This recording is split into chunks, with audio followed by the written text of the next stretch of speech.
여러분, 오늘은 사순절 5번째 주일인데요. 지난 한 달여의 시간 동안 여러분은 예수 그리스도의 사랑을 얼마나 묵상하셨나요? 모르긴 몰라도 다른 기간대에 비하면 보다 더 예수 그리스도의 사랑을 묵상하면서 살아가시지 않았을까 생각됩니다. 그런데요, 요즘 우리 대한민국의 상황, 여러 가지 상황을 보고 있자면 아무리 사순절 기간이라고 해도 예수 그리스도의 사랑보다 더 관심이 가고 묵상하게 되는 이슈들이 있는 것 같습니다. 예를 들면 지난 3월 말에 있던 제1야당 대표의 제2심판이라던가 아니면 지난 금요일에 있었던 탄핵에 대한 헌재 심판과 같은 이런 수많은 것들이 우리들로 하여금 사순절 기간임에도 불구하고 예수님과 그의 사랑, 십자가를 묵상하기보다 다른 것을 더 묵상하게 만드는 것 같습니다. 예를 들면 그들이 정말 죄를 지었는가 안 지었는가 많은 얘기들이 서로 진영이 갈라져서 얘기를 하기도 하고요. 그들의 죄가 있기는 하는 것 같은데 그 죄는 얼마나 큰 것인가, 정말 이 사람들이 말하는 대로 큰가, 아니면 이 사람들이 말하는 대로 그리 큰 것은 아니었나, 여러 가지 우리가 이야기를 하면서 지난 한 달여를 보내지 않았나 싶습니다. 이처럼 우리에게는 사순절 기간임에도 불구하고 예수님의 사랑을 묵상하기보다 언론과 법원에서 내려진 판결문을 묵상하기 바쁘고 예수 그리스도의 사랑을 경험하기를 소망하기보다 내가 지지하는 진영의 바람이 이루어지기를 소망하면서 그렇게 정신없이 살아간 기간이었지 않나 라는 생각이 계속해서 든다는 것이죠. 여러분, 현재 우리가 살아가고 있는 이 대한민국의 사회는요, 크게 두 진영으로 갈라져서 하루하루를 보내는 것 같아 보입니다. 누가 나쁜 사람이고 누가 우리 사회를 더 힘들게 하고 있고 누가 우리의 먹고 사는 문제에 지장을 주고 있는가, 이에 큰 관심을 보이며 양극단적으로 갈라진 움직임을 보이고 있죠. 이것이 바로 2025년도 대한민국의 사회상이지 않나라는 생각이 자꾸만 드는데요. 그런데 여러분, 우리가 한번 생각해 봤으면 좋겠습니다. 왜 이토록 이 사회가 갈라져 있는가? 양극단으로 갈라져 있다는 얘기 참 많이 하는데 왜 갈라져 있는가 묵상해 봤으면 좋겠습니다. 고민해 봤으면 좋겠어요. 왜 이렇게 양극단으로 갈라져서 서로를 혐오하게 된 것일까요?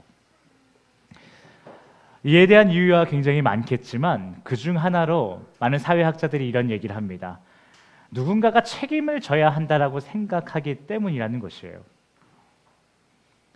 우리가 살기 힘든 이유, 우리의 형편이 좀처럼 나아지지 않는 이유 등에 대해서 내가 아닌 누군가가 책임을 지고 나쁜 사람이 되어줘야 현재 우리 눈앞에 펼쳐진 이 흑암과 공허가 가득한 이 땅에서의 삶이 잠시 이해가 되는 것 같고, 그 이해 가운데 우리 각 사람은 현재 자신이 당하고 있는 이 막막함과 두려움에 대해서 이는 나의 책임이 아니라 이 사회가 문제야 라고 하면서 책임을 돌리며 잠시 자유함을 누릴 수 있고, 일시적으로나마 비교적 내가 의로운 사람, 떳떳한 사람이 될 수 있기 때문에, 그래서 내가 아닌 누군가가 책임을 져야 되기 때문에 이 사회가 점점 갈라지고 있고 혐오의 시대가 되고 있다라는 얘기들을 하고 있습니다. 만일 우리의 사회가 함께 미워하고 정말이지 나쁜 사람이라고 말할 어떤 존재가 없다면 현재 우리 각 사람들이 겪고 있는 수많은 고단함이 고스란히 여러분과 저의 책임이 되고, 그 고단함을 만들어낸 나라는 존재, 내 삶의 이 문제들을 만들어내는 나라는 존재가 참 보잘것없는 존재로 여겨지기 때문에 우리 사회는 양극단으로 갈라져서 서로를 향해서 네가 나쁜 사람이야, 너가 나쁜 사람이야, 너가 책임이 있어, 너 때문이야, 넌 정말 나쁜 사람이고 절대 용서할 수 없어 라고 이야기한다라는 것이죠. 그리고 이것은 현재 대한민국의 사회상뿐만이 아니라 전 세계적으로 이런 모습이 벌어지고 있다라고 해요. 우리나라 이제 조만간 대선이 이루어지는데 얼마 전에 미국에서도 대선이 있었죠. 미국의 대선에서도 양극단의 움직임들이, 혐오의 움직임들이 보였던 것 같이 전 세계적으로 또 그런 흐름 가운데 우리나라도 이런 양극단과 혐오의 시대를 살아가고 있다는 것입니다. 결국 이러한 사회적 양극화는 막막한 이 땅에서의 삶이 도대체 왜 이런 거지? 나의 삶이, 그리고 얘의 삶이, 우리의 삶이 왜 이렇게 힘든 것이지? 라고 하는 그런 질문 가운데 좀 이것을 이해해보고자 하는 많은 사람들의 답답함이었던 것이고, 이 땅에서 무거운 책임감을 지고 쉴 틈 없이 살아가고 있는 현대인들이 잠시나마 본인이 지고 있는 이 무거운 짐을 내려놓고 쉬고 싶어하는 간절함이고, 내가 사랑하는 이들 앞에서 잠시나마 떳떳해지고 당당해지고 싶고 든든한 존재로 살아가고 싶어하는 우리 모두의 본능이 아닌가라는 생각이 듭니다.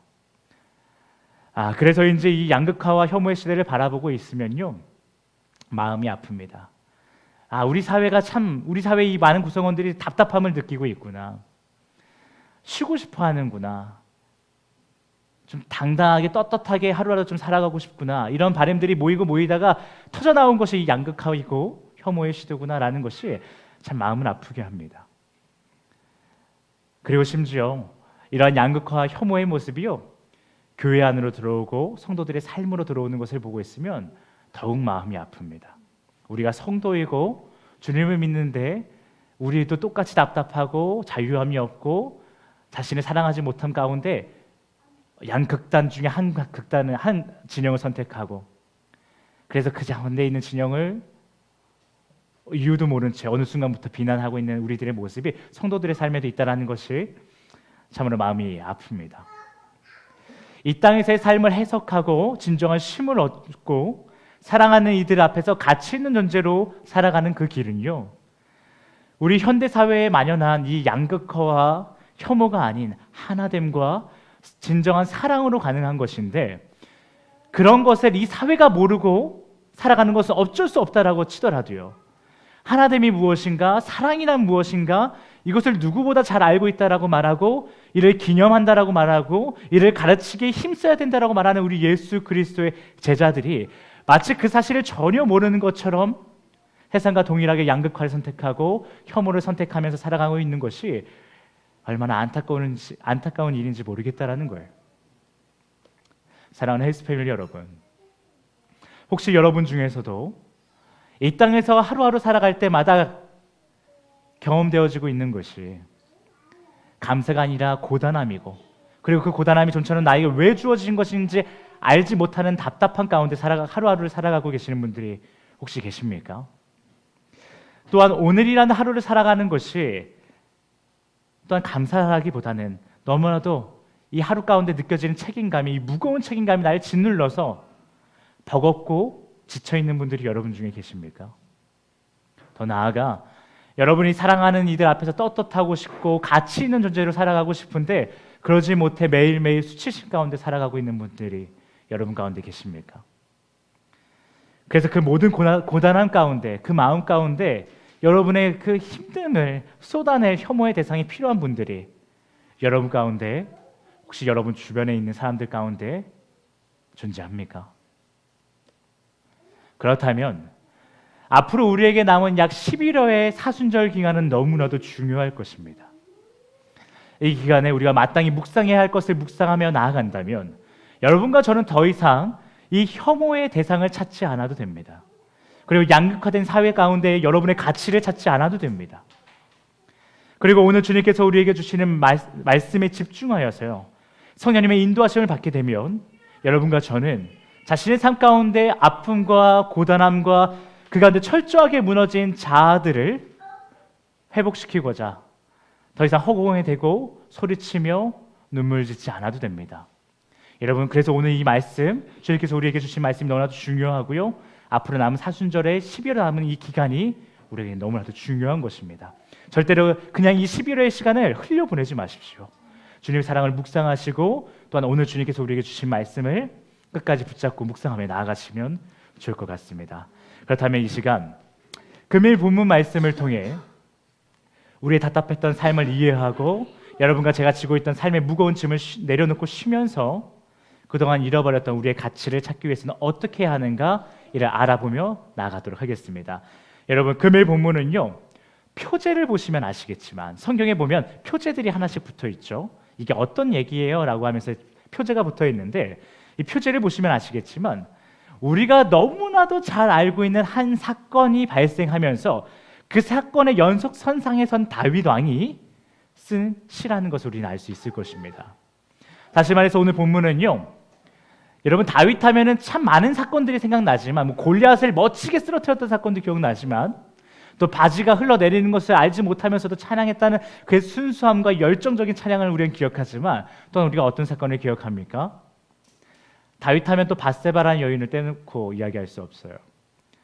오늘 본문은요, 다윗이 자신의 충신인 우리아 장군을 죽이고 그의 아내 바세바를 취하고 이후 바세바와 그의 사이에서 태어난 자식이 죽게 되는 그 일을 당한 다음에 다윗이 하나님 앞에 용서를 받기 이전에 쓴 시가 바로 오늘 우리가 읽었던 시입니다.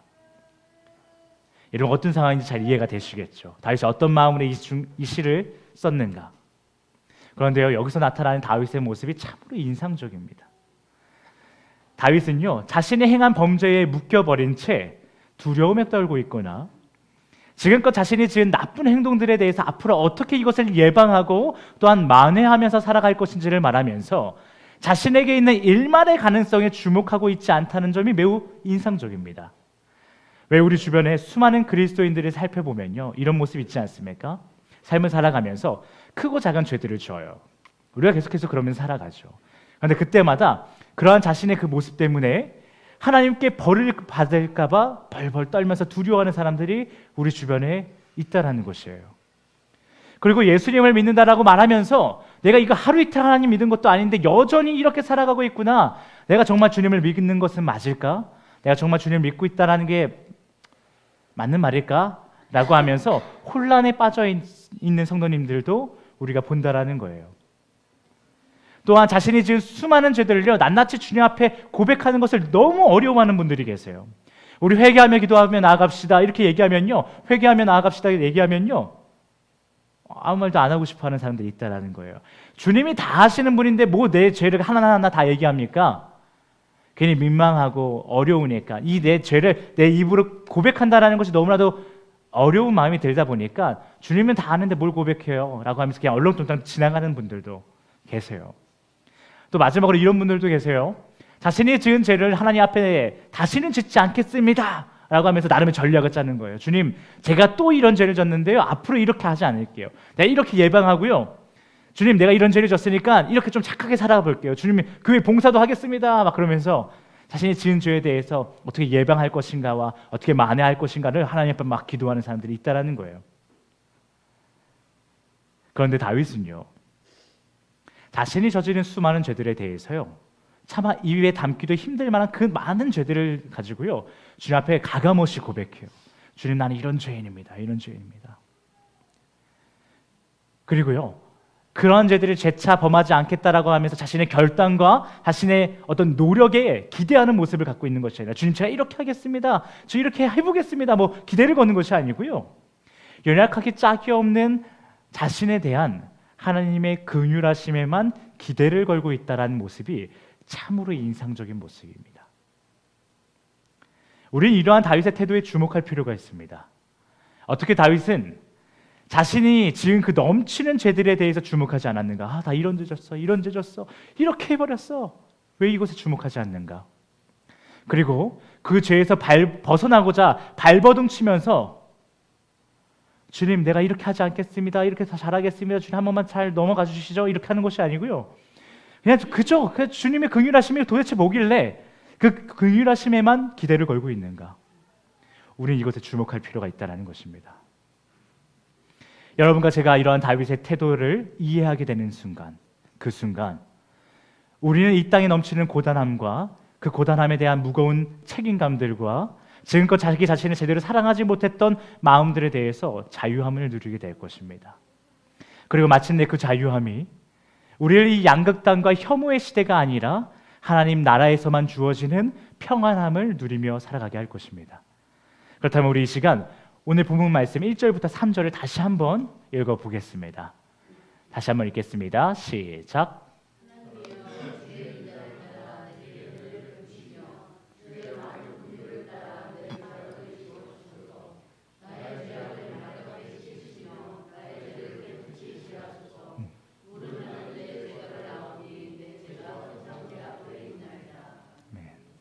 여러분, 제가 앞서 다윗은 우리와 다르게 자신이 지은 죄에 대해서 주목하지 않고 있다고 말씀드렸는데요, 사실 다윗이 자신이 지은 죄에 대해서 완전히 주목하지 않았던 건 아니에요. 왜냐면 그도 인간이잖아요. 그렇죠? 조금 전에 우리가 읽었던 이 본문 말씀을 얼핏 다시 한번 보더라도요, 이 짧은 구절 안에 죄와 관련된 단어가 5번이나 나와요. 죄, 죄악, 죄, 죄악. 사실 이 사람도, 이 다윗이라는 사람도 자신의 죄에 대해서 주목을 아예 안 했던 건 아니고 하긴 했던 거예요. 이처럼 대단했던 다윗, 엄청난 왕이었고 엄청난 부귀영화를 누렸던 이 다윗도요, 우리와 비슷한 인간이었던 것이죠. 그도 자신의 죄에 대해서 주목했고 그 죄로 인해 주어지는 책임감, 죄책감이라는 것을 느꼈어요. 그래서 자신의 죄와 관련해서 하나님 앞에 이 시의 형태를 가지고 계속해서 기도한 거예요. 그러나 여러분과 제가 여기서 이 지점에서 깨달아야 되는 것은요, 다윗이 우리처럼 자신이 지은 죄에 대한 죄책감이라는 것을 느끼면서 두려워하기는 마찬가지인데 오늘 본문에서 나오는 다윗이 하나님 앞에서 느꼈던 죄책감과 오늘날 우리가 하나님 앞에 느끼는 일반적인 죄책감과는 차이가 있다는 거예요. 그것을 우리가 깨달을 수 있어야 합니다. 자, 그렇다면 여러분에게 질문 한 가지 드릴게요. 여러분, 죄책감이라는 것이 무엇일까요? 죄책감. 이를 단순하게 말하면 우리 인간이 잘못된 행동을 한 다음에 느끼는 어떤 그 불편한 마음들일 거예요. 여러 가지로 그 불편한 마음들, 그것이 우리는 보통 죄책감이라고 얘기할 수 있겠죠. 정상적인 사람이라면요, 죄를 짓고 나서 막 떳떳하고 당당하고 막 뿌듯하고 마음의 평안함을 느끼지는 않을 거잖아요. 불편한 마음이 들겠죠. 뭔가 찝찝하기도 하고요, 어려운 마음이 들 거예요. 그것이 바로 우리는 흔히 죄책감이라고 표현을 하죠. 그런데 오늘 본문의 1절에서 죄악이라고 표현되어 있는 그 죄책감은요, 앞서 언급했던 일반적인 의미의 죄책감보다 더 깊은 차원의 의미를 가지고 있어요. 단순히 나쁜 짓을 한 사람에게 주어지는 불편한 마음을 이야기하는 것이 아니라는 거예요. 그렇다면 금일 본문에서 다윗이 하나님 앞에 느끼고 있었던 그 죄책감이란 어떤 의미가 있을까요? 이것을 알아보기 위해 우리 다 함께 본문 4절을 다시 한번 읽어볼게요. 자, 함께 읽겠습니다. 시작.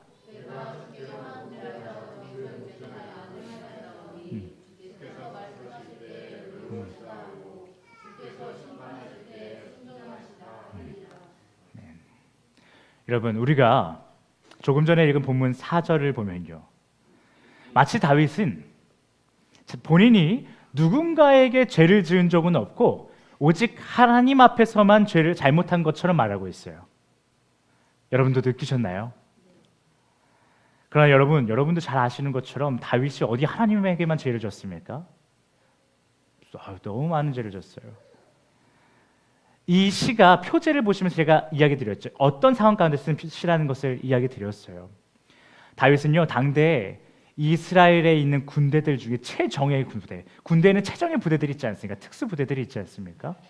그 특수부대 안에서도 굉장히 뛰어나고 충성스러운 군인이 한 명 있었어요. 누구죠? 여러분도 그의 이름을 아시죠? 우리아 장군이에요. 그 충성스러운 우리아 장군의 아내를 범했던 매우 음란한 사람입니다. 이것이 하나님 앞에만 진 죄인가요? 밧세바에게도 못할 짓이고요, 우리아 장군에게도 못할 짓이에요. 음란한 자입니다. 그리고 그것도 모자라서요, 우리아의 아내 밧세바가 임신했다는 사실을 다윗이 알게 되죠. 그렇게 아내를 범한 다음에 그 하룻밤 만에, 하룻밤인지 두 밤인지 알 수 없지만 그 밧세바를 범한 일로 인해서 밧세바 임신을 했다는 거예요. 그걸 알렸어요. 다윗이요, 임신했습니다. 그 밧세바가요. 얘기하니까 다윗이 어떤 행동을 하는지 아세요? 여러분 기억하시죠? 굉장히 비겁한 행동을 하기 시작합니다. 그 소식을 듣고요, 내가 이 여자를 범한 것으로 인해서 얘가 임신했다는 사실이 알려지면 얼마나 부끄러운 일이에요. 얼마나 창피한 일이에요. 그러니까 그 전쟁에 갔다가 싸우고 이겨서 돌아와가지고 서로 회포를 풀면서 있는 군인들 사이에 우리아 장군을 부르는 거예요. 우리아 와라. 너 너무 고생했어. 가서 고생 많았지. 너 편안한 데서 잠도 제대로 못 잤지. 집에 가서 편안하게 잠자면서 너희 아내와 잠자리에도 해. 계속 꺼내요. 왜냐고요? 임신한 사실이 나와의 사이에서 임신한 것이 아니라 우리아가 지금 가서 잠자리를 하면 그 사이에서 생긴 애인 줄 알 거 아니에요, 사람들이. 그냥 자신의 죄가 덮어지는 거예요. 그 비겁한 짓을 하는 거예요. 그런데 이 충성스러운 비겁한 다윗 왕과는 비교하면 대조적으로 굉장히 정직하고 우직했던 우리아 장군은요, 뭐라고 얘기하는지 아세요? 아닙니다, 왕이시여. 저는 지금 나와 함께 싸웠던 내 병사들, 나의 팀원들이 지금도 막사에서 아직 전쟁 과정 가운데 있습니다. 아직 이 불편한 곳에서 자고 있으니 저도 집에 가서 아내와 잠자리하고 편안하게 자고 있으면 좋겠지만 내 병사들과 함께 있겠습니다 하면서 막사에서 안 가는 거예요. 답답한 거죠, 다윗이. 야, 얘는 보통이 아니구나 진짜. 그러니까 무슨 짓을 해요? 이제는 우리아 장군보다는 상관이 있지만 자신보다 밑에 있는 부하를 불러서 야, 얘 사지로 몰아넣어서 죽게 만들어 라고 하는 살인 교사까지 저지르는 거예요. 그 결과 무슨 일이 있었어요? 밧세바와 다윗 사이에서 난 첫 번째 아들이요, 죽음을 당하게 돼요. 그게 하나님께서 그에게 내리신 벌이었어요. 그 아들이 병이 들었을 때 다윗이요, 그 얼마나 많은 권력이 있고 많은 일을 할 수 있는 왕이에요, 그 사람이. 근데 그 다윗이요, 할 수 있는 것이 금식 기도밖에 없는 거예요. 막 금식하면서 기도해요. 근데 결국 죽게 됩니다. 무기력한 아버지가 돼버려요. 모든 권력을 손에 쥐고 있던 다윗이요, 무기력한 아버지가 돼버려요. 그런데 이런 상황에 놓여 있는 다윗이 어떻게 자신이 하나님께만 죄를 지었다라고 말할 수 있겠어요? 밧세바에겐 죄 안 졌나요? 우리아에겐 죄를 안 졌나요?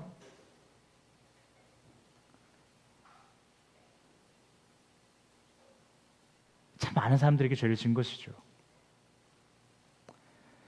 그런데 여러분, 사실요, 다윗도 알고 있었어요. 자신이 다 하나님에게만 죄를 진 것이 아니라 수많은 사람들에게 지금 죄를 졌다는 것을 알고 있었어요. 하나님께서 나단 선지자를 보내셔서 그 사실을 너무나도 잘 알게 해주셨거든요. 그 결과 하나님께서 다윗의 잘못과 그 잘못에 대한 대가를요, 모든 이스라엘이 보는 앞에서 내려주셨거든요. 다윗 왕도 당연히 자신이 현재 무슨 일을 벌였는지, 어떤 짓을 한 것인지 다 알고 있었어요. 그렇다면 그럼에도 불구하고 다윗 왕은 왜 자신이 주님께만 범죄하여라고 하면서 주님께만 죄를 지었다라고 말하고 있을까요? 그 이유는요, 다윗 왕이 그 순간 한 가지를 깨달은 거예요. 나단 선지자가 와서요, 어떤 예화를 들어주면서 참 나쁜 놈이 있죠. 그래, 그놈 참 나쁜 놈이다. 근데 그분이요, 바로 당신입니다, 왕이시여 라면서 나단 선지자가 한 방 먹이잖아요. 그 순간 깨달은 거예요. 내가 수많은 죄를 졌구나. 내가 정말 나쁜 사람이구나 하는 그것을 깨달으면서요, 한 가지 더 깊은 차원의 깨달음이 그에게 주어졌어요. 그것은 바로요, 그의 음란죄와 살인교사라는 죄와 그리고 증거인멸이라는 죄 등등등등등 죄를 인해서 부모의 신분으로서는 가장 끔찍한 형태의 형벌일 거예요. 자녀의 죽음. 그 처절한 대가를 치르게 되었는데, 그런 자신에게 그보다 더 끔찍한 일이, 그보다 더 심각한 일이 다가오고 있다는 사실을 다윗이 깨달은 거예요. 그렇다면 조금 전에 말했던 그 다윗의 깨달음이란, 즉 자녀의 죽음을 경험한 다윗이 자녀의 죽음보다 더 끔찍한 일이 나에게 다가오고 있다, 더 심각한 일이 다가오고 있다 라고 생각할 만한 그 일은 과연 무엇이었을까요? 그것이 무엇이었길래 오늘날 수많은 그리스도인들과 마찬가지로 죄를 지은 후 그 죄를 지은 자신이 너무나도 끔찍하리만큼 볼품없고 정말 형편없다는 사실을 깨달은 다윗이 그렇게 자신의 무너진 자아를 마주하면서 하나님에게 너무나도 죄송하여서 얼굴조차 제대로 들 수 없는 그 다윗이, 그 괴로움 가운데 있던 다윗이 자신을 괴롭게 하던 일반적인 의미의 죄책감들에서 벗어나 평안한 마음을 얻게 해달라고 기도하는 것이 아니라 왜 다른 기도를 하며 하나님에게만 죄를 지었다라고 얘기하고 있냐라는 것이에요. 여러분, 금일 본문 속 다윗 왕이요, 자녀의 죽음이라는 가히 세상에 무너지는 듯한 경험을 하는 중에 깨달은 한 가지 사실이 무엇이냐면요,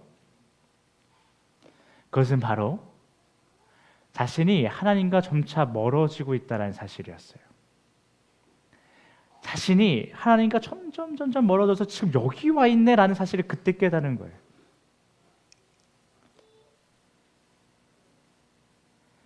그런데 여기서 오해하지 마셔야 될 것은요, 다윗이 자녀의 죽음을 별로 슬퍼하지 않았다던가 힘들어하지 않았다라는 것이 아니라는 거예요. 다만 다윗이 알았던 것이죠. 이 땅에서 아무리 안 좋은 일이 있어도, 아무리 끔찍한 일이 있어도, 그것이 심지어 내 자녀가 죽는 것일지라도, 내가 사랑하는 누군가 죽는 것일지라도, 그것은 이 세상 안에서 유한한 슬픔이라는 거예요. 제한되어져 있는 슬픔이라는 거예요. 그런데 그 유한한 것들로 인해서 하나님과 자신 사이에 아주 강력한 관계성이 깨지는 것은 끝없는 영원한 슬픔과 아픔의 길로 들어선다라는 것을, 그래서 그것이 너무나도 끔찍한 일이라는 것을 다윗이 알았다라는 거예요. 여러분, 우리 참 슬프지만 이런 얘기해요. 제가 최근 장례식장 많이 다니거든요. 너무 슬프죠. 갑작스러운 죽음으로 돌아가신 고인도 계셨고요, 예정되어 있던, 천천히 준비해왔던 죽음도 있었는데요. 갑작스러운 죽음은 더욱 슬프죠. 더욱 사람을 힘들게 해요. 그런데 그때마다 사람들이 같이 모여서 우리의 연약함이라면서 이야기하는 것이 무엇이냐면요, 지금 내 부모가 죽었고, 내 형제가 죽었고, 내 사랑하는 아내가 죽었고, 남편이 죽었고, 자녀가 죽었고, 이런 얘기를 하면서 근데 시간이 지나니까 그래도 배고프더라 라는 얘기를 한다는 거예요. 사람의 죽음은, 또 이 땅에서의 어떤 슬픔은요, 그렇게 제한된다고요. 이게 모든 내 세상은 다 무너진 것만 같은데도요, 시간이 지나면요 배가 고파요. 밥을 먹고 싶어져요. 내 사랑하는 사람이 죽었는데 배가 고프다고요. 이게 이 땅에서의 슬픔의 제한성입니다. 유한함이에요. 그런데 다윗이 깨달았다라고요. 내가 모든 지었던 죄들, 그로 인해 내가 지금 당하고 있는 괴로움과 고통, 내가 회개해야 될 모든 것들 참 많은데 그것은 이 세상에서 유한적이지만, 그로 인해 내 지금 상황, 하나님과 지금 이렇게 멀어져 버린 이 상황은 나의 영원한 슬픔을 초래하겠구나라고 하면서 깨달은 거예요. 그걸. 그래서 다윗은 현재 자신이 지은 그것으로 인해 자녀가 죽게 되었다는 사실에 마음 찢어질 정도로 그 사람도 아팠어요. 그리고 자신의 악함으로 인해서 충신의 우리아를 죽게 만들었다는 그 사실이 너무나도 자신이 후회스러운 거예요. 그리고 그의 가족과 그 주변 친구들에게 얼마나 큰 슬픔을 내가 준 것인가 도저히 얼굴을 들 수 없었던 것이에요. 이렇게 안팎으로 큰 혼란을 만들어낸 자기 자신이요, 너무나도 수치스러워서 괴로운 시간을 보내고 있던 것이 바로 다윗이었어요. 그런데 그 순간 그러한 자신의 어려움을 주님 사라지게 하여 주시옵소서라고 기도하지 않았다라는 거예요. 오히려 그는 현재 자신이 지은 수많은 죄들의 허물들이 본인의 마음속에서 사라지는 것이 중요한 것이 아니라, 그러한 마음 때문에 하나님과 자기 사이에 존재하는 그 아주 강력한 관계성이 깨질까 봐 그것이 두려워서 주님, 그 강력한 관계성이 유지될 수 있게 하여 주시옵소서라고 지금 기도하고 있다라는 거예요. 그렇다면 이쯤에서 우리는 한 가지 질문을 할 수 있어야 합니다. 그 질문이란 무엇이냐 하면, 다윗이 그 당시에 느끼고 있던 엄청난 고통과 수치와 아픔마저 잃어버리게 할 만큼 정말 소중하게 그가 여기고 있었던 하나님과 그 다윗 사이에 있었던 강력한 관계성이라는 것은 과연 무엇인가라는 거예요. 그것이 깨질까 봐 지금 이 사람이 두려워하고 있다는 거예요. 그렇다면 그것이 과연 무엇이냐는 거예요. 여러분, 그것이 무엇인가 우리가 오늘 본문 말씀을 통해 계속해서 알아갔으면 좋겠습니다. 이는요, 사실 1절에, 오늘 본문 1절에 이미 나와 있었어요. 그 강력한 관계성이 이미 나와 있었어요. 우리 다 같이 1절을 한번 봉독해 볼까요? 시작.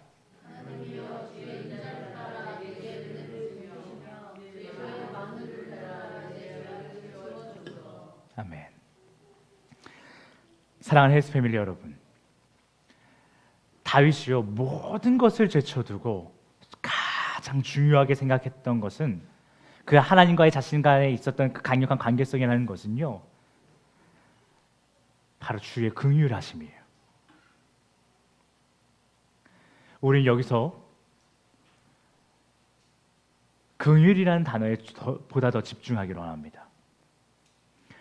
해당 단어를요, 원어를 통해 파고 들어가면 어떤 단어를 만나게 되냐 하면 라함이라는 단어를 만나게 돼요. 그리고 이 라함이라는 단어가 갖고 있는 의미가 무엇이냐면요, 이런 의미가 있습니다. 자궁이라는 거예요. 주의 긍휼, 우리가 긍휼하심 참 많이 얘기하죠. 긍휼이요, 자궁이라는 의미를 가지고 있어요. 여러분, 여성의 신체에 존재하는 그 자궁이 하고 있는 가장 중요한 역할이 뭐예요? 기능이 뭐예요? 그것은 바로 가장 연약하기 짝이 없는 한 생명체를 아주 세심하게 보살피는 일이에요. 그런데 우리가 살아가다 보면 엄마의 자궁 안에서 잘 자라고 있던 아기가 무슨 일인지 모르겠는데 갑자기 문제가 생길 때가 있어요.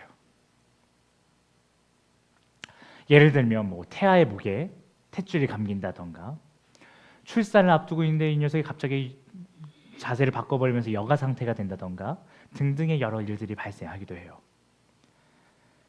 그리고 이런 상황이 발생했을 때요, 참으로 무지했던 시대에는, 그리고 사랑을 잃어버렸던 어떤 사람들은요, 그런 상황을 맞이하면요 어떤 얘기를 했었냐 하면, 그 아이를 품고 있던 엄마한테 너가 도대체 무슨 짓, 애를 어떻게 살폈길래, 너가 네 몸을 어떻게 관리했길래 애가 이렇게 무슨 일이 벌어지니? 라는 얘기를 하기도 했었죠. 그런데요, 지식이 풍성해지고 서로를 향한 사랑이 아주 조금이라도 있는 가족들이라면요, 태아 목에 탯줄이 감기고 애가 여가 상태가 됐다라고 해서 그 아이를 품고 있는 엄마에게 비난을 하지 않을 거예요. 오히려 위로하고 그를 보살피겠죠. 하물며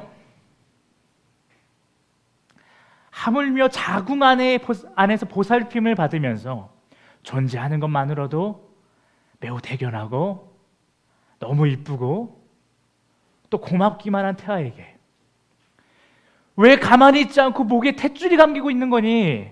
왜 똑바로 있지 않고 여가 상태가 되는 거야? 라고 말할 사람은 아무도 없다라는 거예요. 그렇게 그 아이에게 저주할 사람은 아무도 없다라는 것이에요. 그것이 바로 자궁 안에 있는 태아가 그를 품고 있는 부모에게 마땅히 받아야 할 지지이며 사랑이라는 거예요. 사랑하는 헬스 패밀리 여러분 한 사람 한 사람은 하나님에게 그런 존재입니다. 여러분이 하나님의 품 안에서 무슨 짓을 해도 괜찮습니다. 하나님의 긍휼이라고 하는 그 자궁 안에서만 존재한다면 결국 여러분과 저는 하나님의 영원한 나라라고 하는 그곳으로 출산되어질 것이기 때문에 그날을 손꼽아 기다리고 있는 삼위일체 하나님에게는 여러분이 이 땅에서 무엇을 하든 그것이 괜찮습니다. 다만 우리가 그 괜찮음을 믿어야 돼요. 다윗도 이 땅에서 수많은 죄를 지을 때마다 세상에서 들려오고 자신 마음속에 사탄이 주는 마음으로 하여금 계속해서 그 괜찮음을 의심하기 시작했던 거예요. 엄마가 자신의 자궁 안에 있는 태아에게 모든 것을 괜찮다라고 받아들여주면서 아이의 얼굴을 실제로 보고 자신의 따뜻한 품에 그 아이를 안기만을 기다리며 그 순간이 오면 세상을 다 가진 것처럼 너무나도 감격하는 것처럼 자신의 백성이자 자녀들이 이 땅에서 연약한 모습으로 인해 수없이 많은 죄를 짓더라도 하나님께서 그럼에도 불구하고 괜찮다라고 사랑하여 주시는 그 구원의 은혜를 다윗이 의심하기 시작한 거예요. 그래서 하루가 멀다고 음란했고 비겁했고 폭력적이었던 갖가지의 죄를 지었던 넘치도록 실수하였고 부족한 것 투성인 자신의 모습을 다윗이 계속 보고 있으니까 더 이상 하나님 앞에 나아가기가 어려운 거예요. 그분의 사랑이 더 이상 보이지 않는 거예요. 자꾸 그래서 불편하고요, 불안해요. 하나님 앞에 나아가는 게. 점점 주님을 제대로 마주할 수 없게 되는 것이죠. 그리하여 다윗은 또 죄를 짓고 살아가면서 수없이 실수할 수밖에 없는 그 연약한 존재인 자기 자신, 그 자신이 느끼고 있는 그 허다한 일반적인 그 죄책감들을 위해 기도하는 것이 아니라요, 내가 이렇게 또 죄를 짓겠죠 주님. 또 이렇게 연약할 것입니다. 또 나는 죄를 짓고 또 주님 앞에 실수할 것입니다. 그런데요, 그런 나도 괜찮다라고 말씀하시며 사랑으로 구원하여 주시는 주님을 자꾸만 의심하려 드는 나의 마음을 주님, 이 죄책감을 주님 치워주시옵소서. 그것을 다윗이 지금 기도하고 있는 거예요. 사랑하는 헬스패밀리 여러분, 우리는 오늘 지은 죄를 회개하며 그 죄로 인하여 주어지는 당장의 불편함을, 그 마음을 치워달라고 기도하는 것, 그 기도에 또 응답받는다고 한들 내일이면 우리 또 죄 짓잖아요. 다음 주면 또 죄 짓잖아요. 다음 달이면 또 죄를 짓는단 말이에요.